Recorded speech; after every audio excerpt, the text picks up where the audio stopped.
I'll often hear this comment: I can eat bread, sandwiches, bagels, donuts, whatever, made of wheat because I don't have a gluten allergy or sensitivity. Let's think about that for a moment. So gluten is indeed a problem for many people. Of course, for people with celiac disease and perhaps gluten sensitivity, and largely due to the gliadin protein within gluten.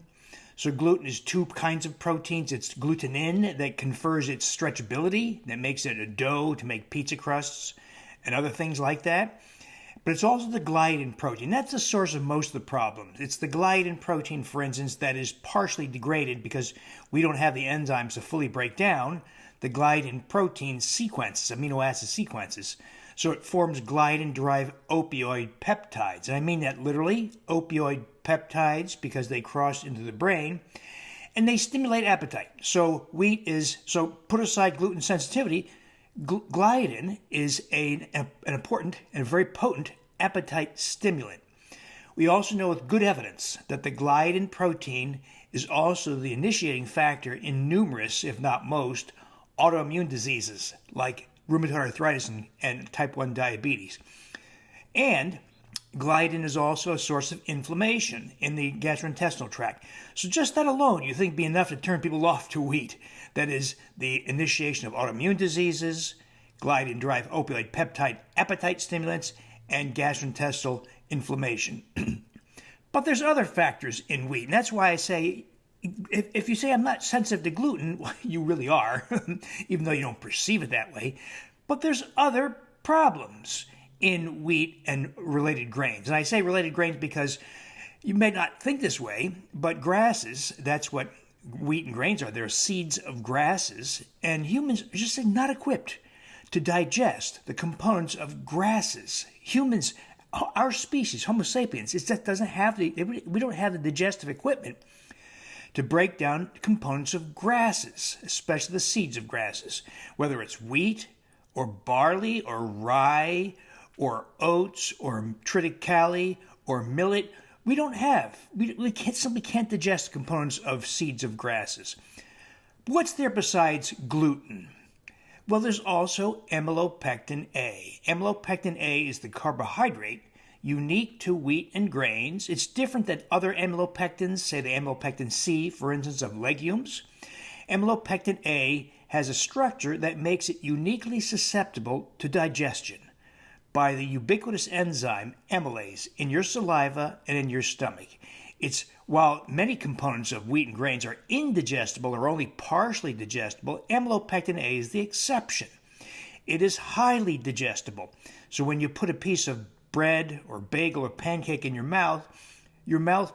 saliva, the enzymes in your saliva, amylase in your saliva, begins to digest it immediately. And that's why you get tooth decay from eating wheat and grains, because the amylopectin A is converted to sugars immediately upon putting it in your mouth. And then, of course, even further, when you digest it and swallow it and it goes to your stomach. And that's why wheat raises blood glucose, blood sugar, higher than nearly all other foods. Very few foods raise blood glucose higher than wheat. Wheat raises blood sugar higher, say, than honey or table sugar or candy, because that amylopectin A is uniquely susceptible. People ignore that fact. All you need to do to prove this is look at any table of glycemic indexes in any dietary reference, and you'll see that among the highest of all glycemic indexes, how high blood glucose goes after you consume it, among the highest is whole wheat. Even higher, by the way, than white flour, oddly. And so amylopectin A raises blood glucose extravagantly. Is it any wonder that in a world where we're told to cut your saturated fat, total fat, and eat more healthy whole grains and everything in moderation, that we have a world of obesity and type 2 diabetes? No wonder. We were told by dietary guidelines, dietitians, doctors, to eat this food that raises blood glucose sky high repeatedly. Now, that same phenomenon of consuming amylopectin A from wheat and grains also triggers the formation of small LDL particles. That's the real cause of heart disease. There are many causes of heart disease, but one of the main driving causes is small LDL particles, not this indirect, crude surrogate LDL cholesterol. It's really small LDL particles. Where do small LDL particles come from? Well, it's easy. The science is quite well sorted out. It's been sorted out for over 40 years. But this advice does not make money for the pharmaceutical or the healthcare industry, and so no one bothers to tell you this, even though the science is more than ample, to tell you that wheat, grains, and sugars are the only things that cause the formation of small LDL particles and lead to heart disease. Not saturated fat, not bacon, not pork fat, not olive oil, none of those things. Only wheat, grains, and sugars. And that's because of the amylopectin A, unique to grains, as well as sugars like sucrose. How does that happen? Well, the liver, your liver, is very good at converting sugars, like amylopectin A, to triglycerides. So a carbohydrate to a fat. Triglycerides are fats. And that's called hepatic or liver de novo lipogenesis. All that means is making new fats. That's all it means. So your liver is very good, very efficient at converting sugars and carbohydrates to triglycerides, fats. Hepatic de novo lipogenesis. Well, the liver releases those triglycerides into the bloodstream, but triglycerides can't float freely in the bloodstream because if they did, they would coalesce and they would infarct or block arteries in your body and you would die. Like salad dressing. The oil and vinegar separates, right? Oil separates from the vinegar, from the aqueous solution. Same thing happens in the bloodstream. You can't have fats floating freely or else they'll coalesce like your salad dressing. So the liver packages those triglycerides into an aqueous soluble particle called very low density lipoproteins, VLDL. It's low density because it's full of triglycerides. So in that salad dressing, what floats on top? The fat, the oils do, right? Because they're lower in density. The aqueous solution with water and vinegar is at the bottom, the high density. So the liver packages those fats, triglycerides, into VLDL particles, low density particles, that then enter the bloodstream. Now, VLDL particles are themselves a direct cause for coronary disease and atherosclerosis. That is, they add to atherosclerotic plaque in your coronary arteries, heart attack, sudden cardiac death, all that stuff. But VLDL particles also interact with LDL particles. And when they encounter an LDL particle, they transfer some of those triglycerides to the LDL particle. There's a series of enzymatic so-called remodeling reactions that creates the small LDL particle. And LDL particles are unusually able to enter the walls of arteries, stimulate inflammation. They're more prone to oxidation and glycation. That makes them much more harmful. They also persist in the bloodstream for 5 to 7 days as compared to the 24 hours, 1 day, of large LDL particles provoked by fat consumption.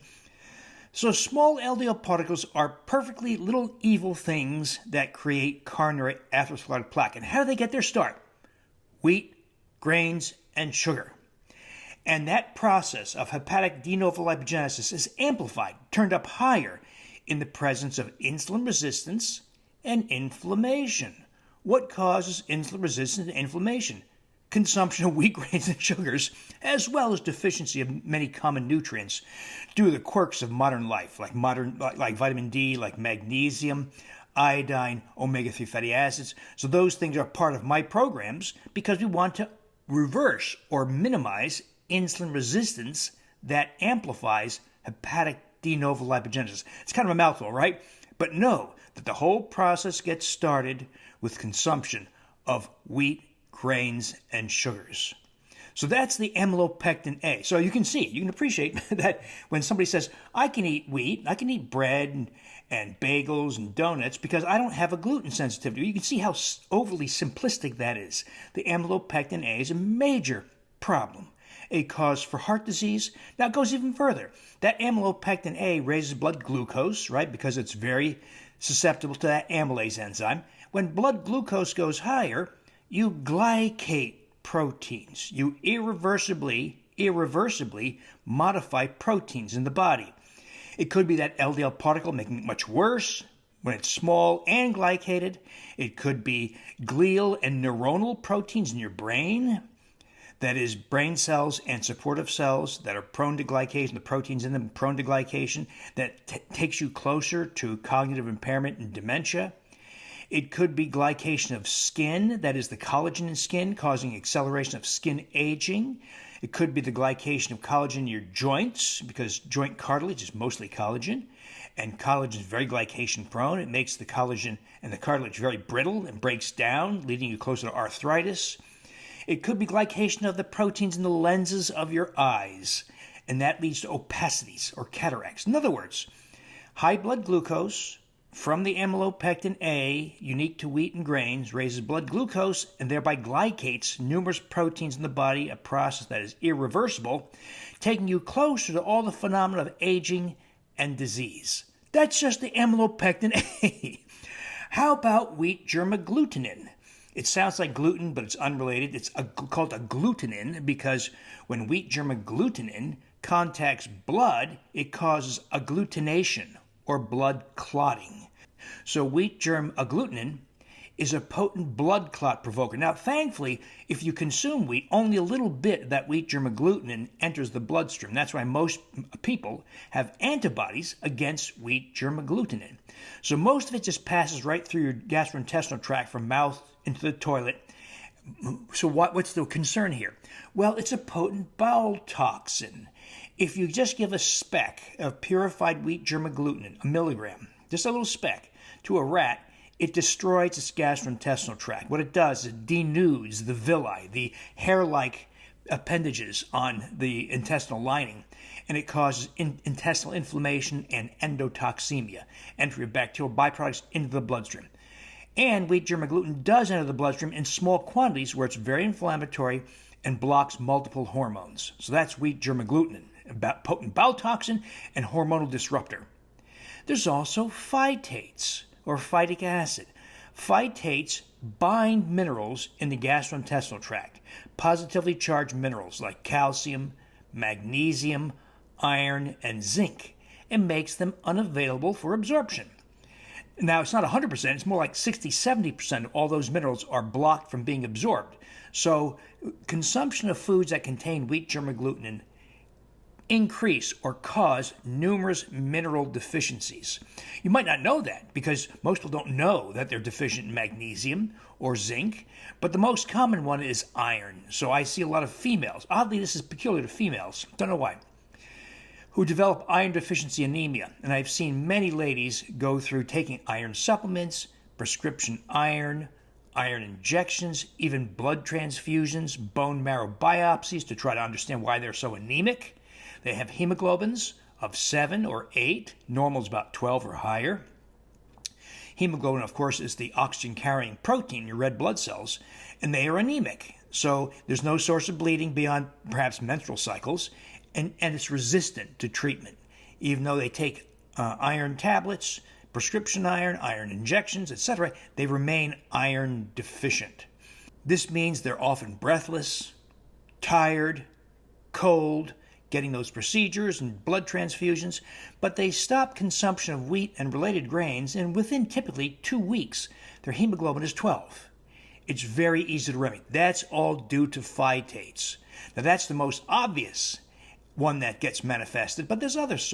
Zinc deficiency that leads to immune impairment and other problems. There's calcium deficiency, which you all know about, right? There's magnesium deficiency, which has numerous implications, including muscle cramps, hypertension, high blood glucose, and other problems. In other words, and there's more in wheat and grains, but you get the idea. If somebody says, I can eat bagels, pasta, pizza crust, whatever, because I don't have a gluten sensitivity, you now know how hugely ignorant that statement is. Because it's not just about gluten. It's about the gliadin protein in wheat and grains. It's also about the amylopectin A. It's about wheat germ agglutinin. It's about phytates. And it's about numerous other issues in wheat and grains because this thing was never meant to be consumed by humans. It was a blunder of enormous proportions that we first committed around 10,000 years ago.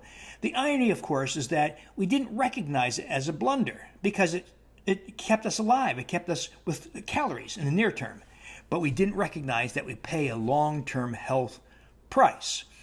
But the irony is that we're told by dietary guidelines, dietitians, and doctors that you must eat more of it, that it should be a component of every diet. It's important to know that is complete nonsense. It is in fact the number one most toxic thing in your diet. And being wheat and grain free is liberating and frees you from risk for numerous health conditions, from coronary disease to type 2 diabetes to cognitive impairment and dementia to on and on and on. All the common chronic diseases we're familiar with.